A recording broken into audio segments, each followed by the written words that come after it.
Hello, beloved, and welcome back. So, sitting up tall and gently closing your eyes, place one hand over your heart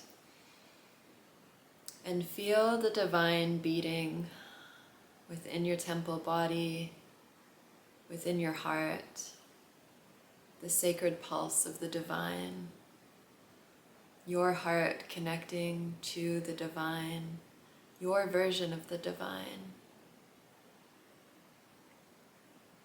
Maybe you feel it in an energy, a color, a light. Or maybe you see it as your Ishta Devta, which is your personal relationship to the divine, how you view the divine. And as I open this concept up to you, I want to take this moment to remind you that the different figures of the divine are all one. There's 1,000 versions of Shiva, 1,000 versions of Shakti. Perhaps you feel called to a different lineage altogether, and that's okay. At different times in your life, you may feel called to one deity more than another.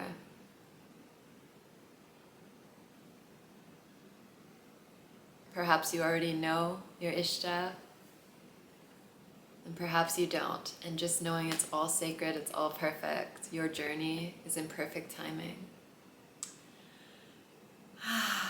So gently blinking the eyes open.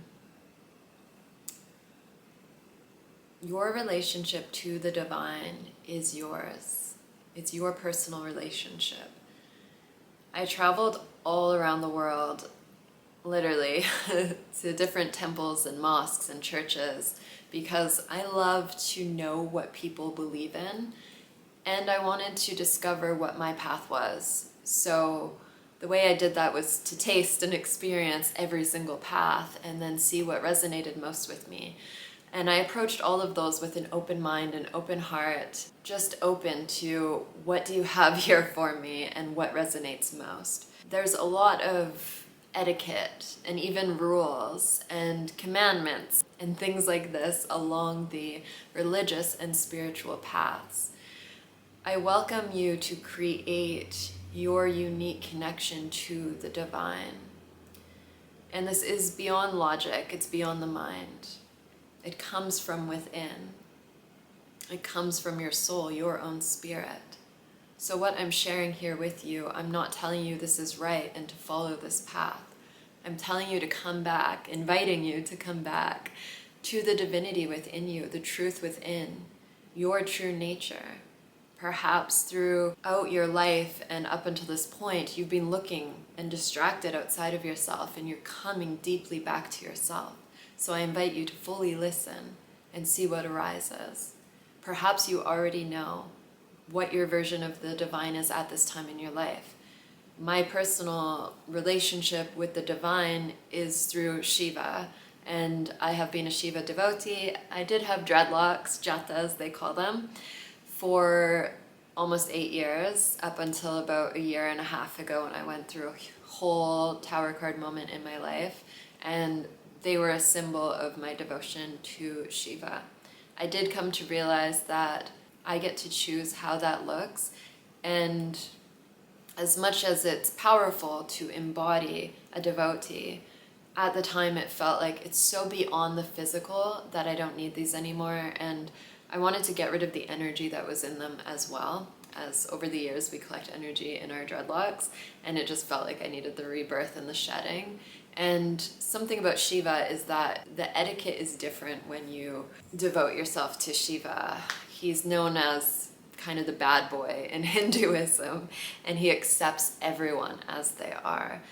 Given the many experiences I've had in my life, if you know my personal story, that feels really good for me because I don't like the idea of being a sinner or that I'm wrong because of the choices that I've made a lot in my life which have been around survival. So Shiva was not a choice. I had visions of a powerful, strong, masculine energy and a man meditating at the peak of a mountain, a blue man, since I was a little girl.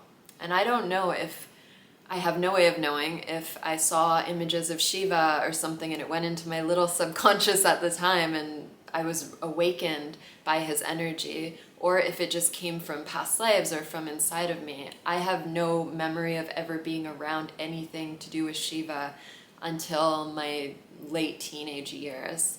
And I had these visions since I would say I was about 9 or 10. And they felt like this masculine energy that felt like it was within me. But at that time, I didn't think that little girls were supposed to have any masculine energy within them, but it felt powerful. But I was denying it and confused because I wasn't a boy, and that's what I represented that energy with. So to me, in my own personal perspective, which I don't share often because I don't want to influence others' journeys and their own experience of the divine, is that Shiva is this resting consciousness, this masculine holding me so that my feminine can flow freely. And my existence is this dance between the two, which I am sharing along this journey. But I do invite you to find your own way of prayer, to find your own connection to the divine. Perhaps it's not even a deity, perhaps it's a tree. Maybe it's nature. Maybe it's the sunrise or sunset. We use these deities, and we can call them archetypes, as a remembrance and way of activating their characteristics within us.